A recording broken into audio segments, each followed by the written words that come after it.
charlando sobre las parábolas de Jesús y esta vez vamos a hablar de la del trigo y la cizaña, que la encontramos en Mateo 13. Esta parábola, a diferencia de otras y parecida, por ejemplo, a la del sembrador, tiene su explicación. Entonces vamos a leer la primera parte que se encuentra en Mateo 13 a partir del versículo 24. Dice: Jesús le contó esta otra parábola. Sucede con el reino de los cielos como con un hombre que sembró buena semilla en su campo. Pero cuando todos estaban durmiendo, llegó un enemigo y sembró mala hierba entre el trigo y se fue. Cuando el trigo creció y se formó la espiga, apareció también la mala hierba.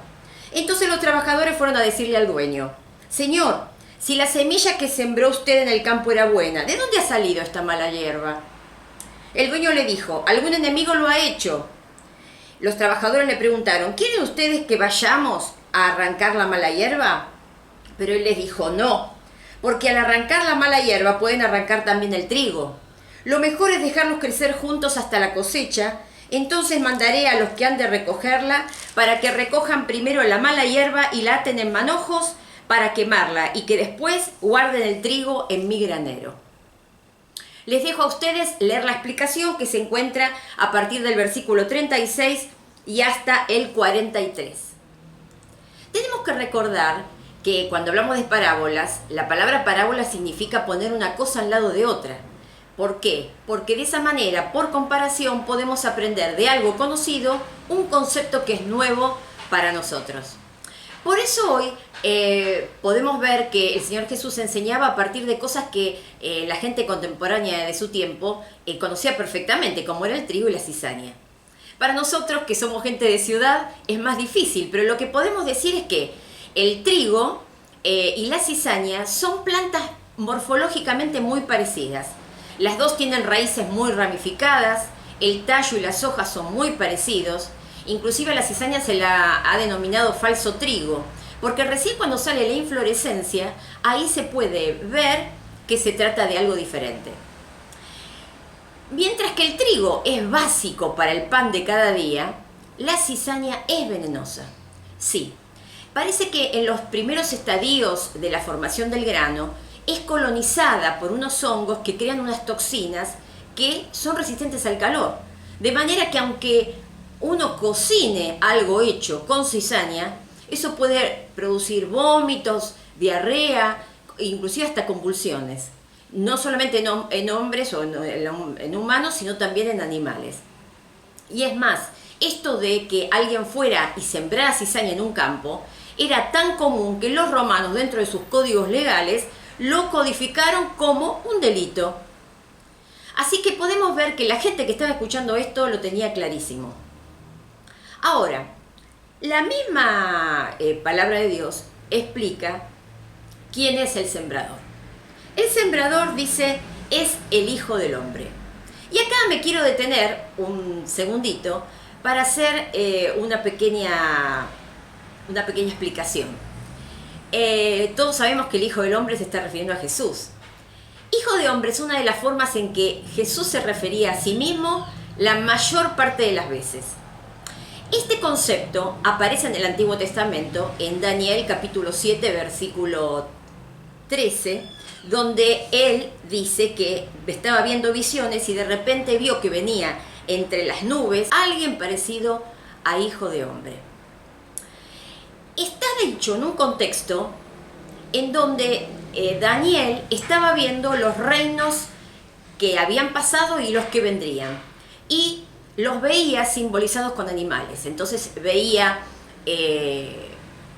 leones con alas de águila, veía osos con garras, después veía un leopardo, hasta que vio un reino que estaba puesto como rey un hijo de hombre.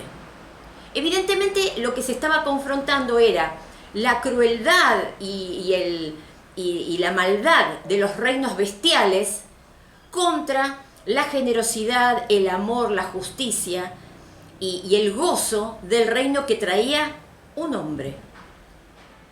Entonces, el Señor Jesús habla como Hijo de Hombre también, no solamente para hacer esta confrontación entre un reino y el otro, sino también como prototipo que era del hombre perfecto.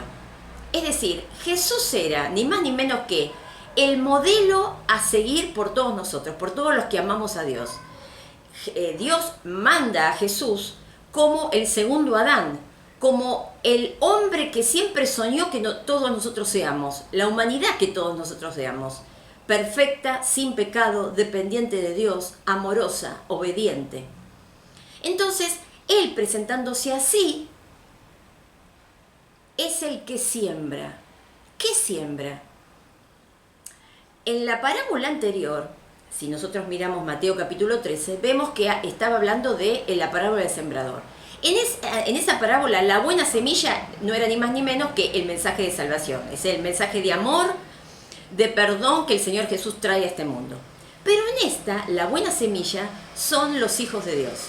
Por eso, el Hijo del Hombre, es decir, Jesús, que es el sembrador en esta parábola, lo que hace es sembrar su ejemplo para obtener hombres y mujeres a su misma imagen. Hombres y mujeres que, como Él, se dejen gobernar por Dios. Eso es lo que está queriendo decir esta parábola.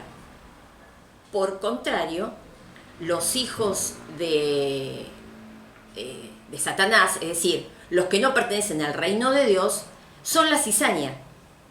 Y eso queda claro, por ejemplo, en versículos como Juan 8:44, cuando el Señor Jesús se presenta delante de los sacerdotes y de los fariseos, y Él tiene el coraje de decirles: el padre de ustedes es el diablo, porque ustedes le pertenecen y tratan de hacer siempre lo que Él quiere.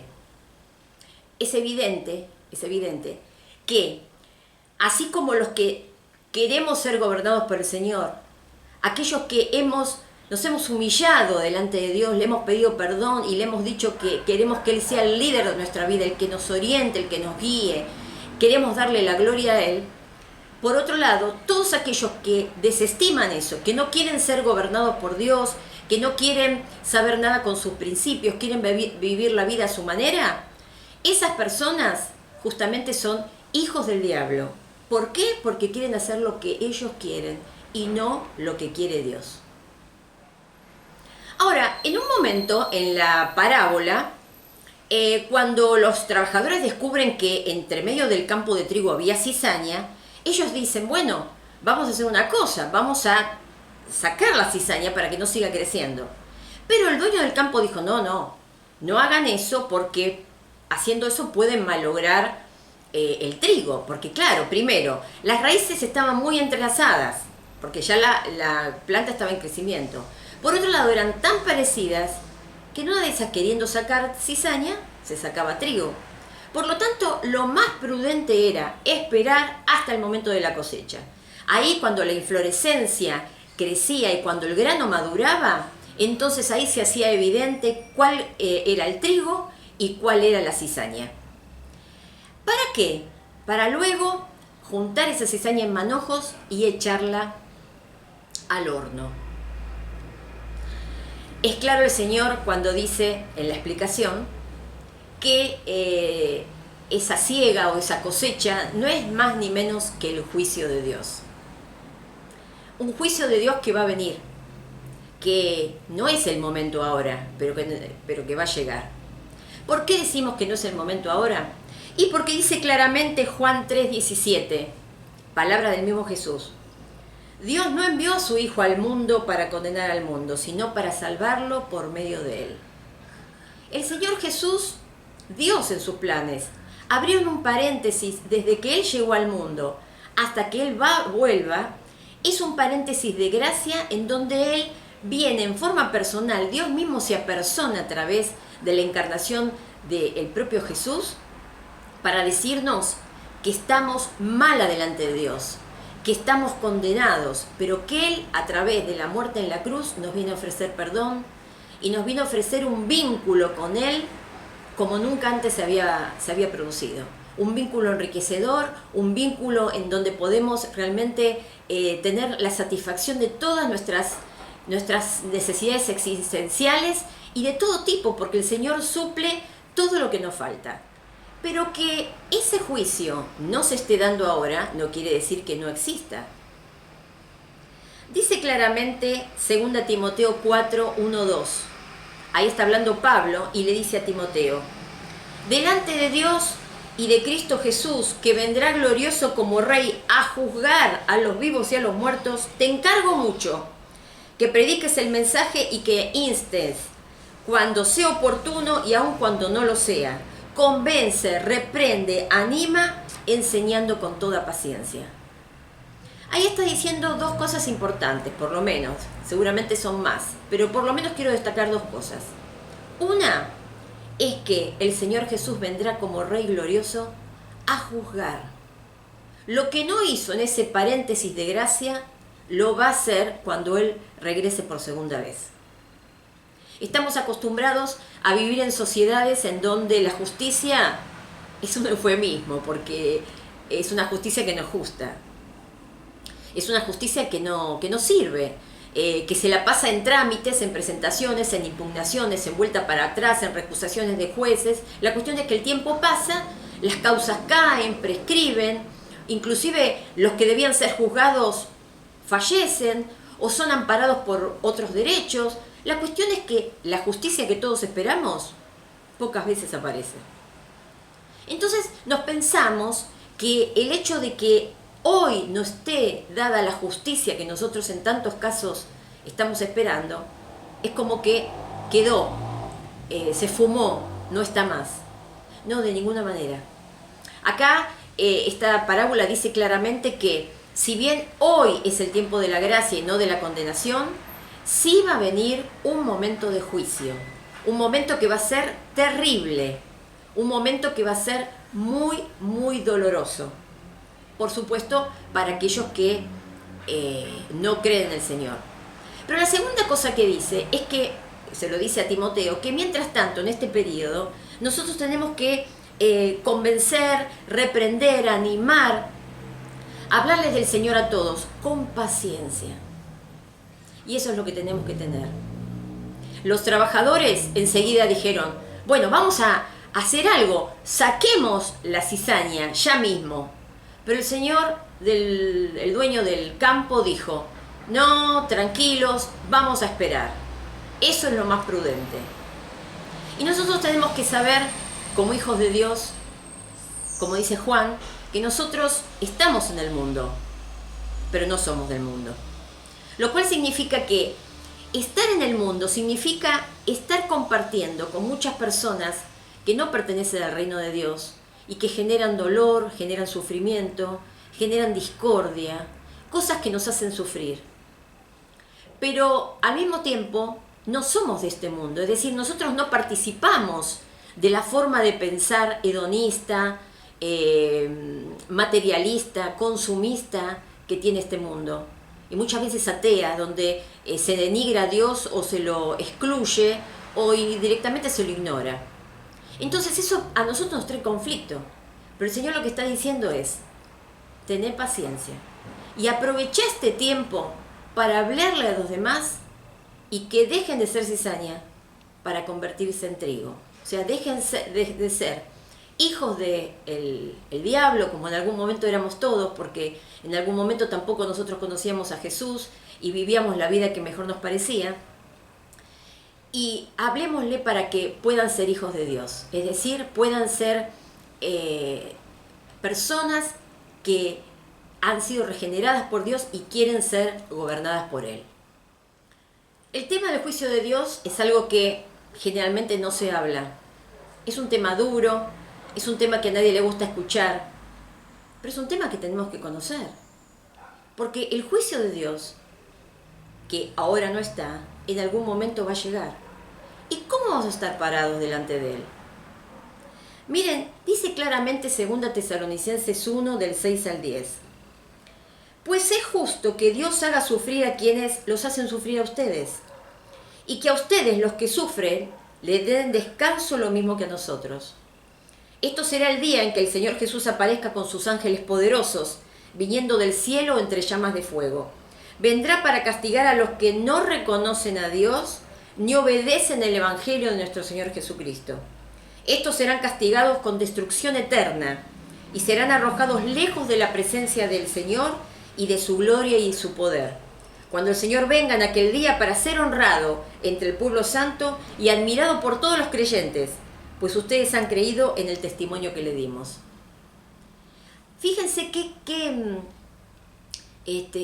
escena. Por un lado, tenemos a gente que va a ser expulsada de la presencia de Dios, lo cual va a significar que el infierno, que muchas veces la gente piensa que es algo infantil y hasta cómico, va a ser un espacio en donde no va a haber nada que tenga que ver con las características de Dios. De manera que el infierno será un lugar, dice ahí, donde va a haber lloro y crujir de dientes, donde el fuego consume, el fuego que tanto dolor causa, es un símbolo de falta de amor.